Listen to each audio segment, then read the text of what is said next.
Balance beam રિલેના ફાયદાઓની યાદી આપો. તો આ પ્રકારના રિલેના ઘણા બધા ફાયદાઓ છે, એમાંના થોડા ઘણા ફાયદા આપણે અહીંયા આગળ બતાવ્યા છે. તો સૌથી પહેલું એ છે કે આ પ્રકારની રિલેની સંવેદનશીલતા ખૂબ જ ઊંચી છે, એટલે કે સેન્સિટિવિટી ખૂબ જ સારી છે.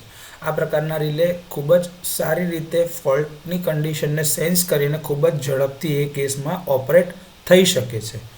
ડાયરેક્શનલ ક્ષમતા. આ પ્રકારના રિલેને આપણે ડાયરેક્શનલ ફીચર આપી શકીએ છીએ, કારણ કે રિલે પાસે એક કરતાં વધારે કોઇલ્સ હોય છે. તો એક બાજુની કોઇલના અંદર તમે વોલ્ટેજ એટલે કે પીટીમાંથી સપ્લાય આપી અને બીજી તરફથી તમે સીટીમાંથી સપ્લાય આપો તો બંને વચ્ચેના ફેઝ એંગલના આધારે ડાયરેક્શનલ ફીચર આમાં ઇન્કોર્પોરેટ કરી શકાય છે.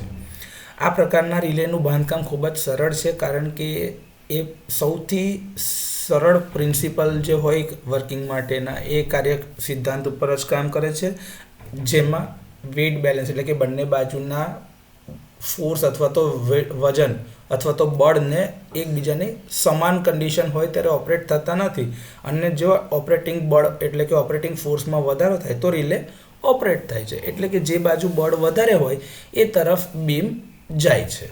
નોર્મલ કન્ડિશનમાં એ બેલેન્સ કન્ડિશનમાં રહેશે.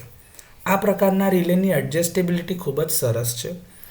આની રિલાયેબલ ઓપરેશન એટલે કે વિશ્વસનીય કામગીરી છે કે જેના ઉપર ભરોસો કરી શકાશે, અને રિલે ચોક્કસ સમયે જરૂર પડે ત્યારે ઓપરેટ થશે જ.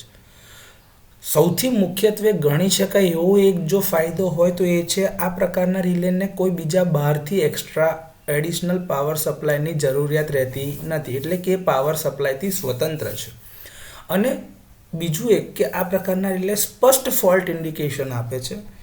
એપ્લિકેશનોની ખૂબ જ વિશાળ શ્રેણી એની પાસે અવેલેબલ છે, અને જો જોવામાં આવે તો આ પ્રકારના રિલેનો બીજો એક ફાયદો છે કે એમાં કોઈ પણ ઇલેક્ટ્રોનિક કમ્પોનન્ટ્સ નથી, જેના લીધે એના લાઈફ ટાઈમ એટલે કે એના ઓપરેટિંગનો જે સમય છે એ કાર્યકાળની અંદર એને ખૂબ જ લાંબો કાર્યકાળ મળે છે, કેમ કે ઇલેક્ટ્રોનિક કમ્પોનન્ટ હોય તો એ બગડી જવાની સંભાવના વધી જાય છે.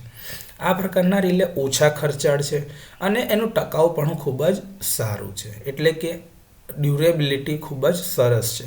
તો આ થોડા ઘણા ફાયદા છે બેલેન્સ બીમ રિલેના. પરીક્ષામાં પૂછાય તો સારી રીતે લખી શકાશે.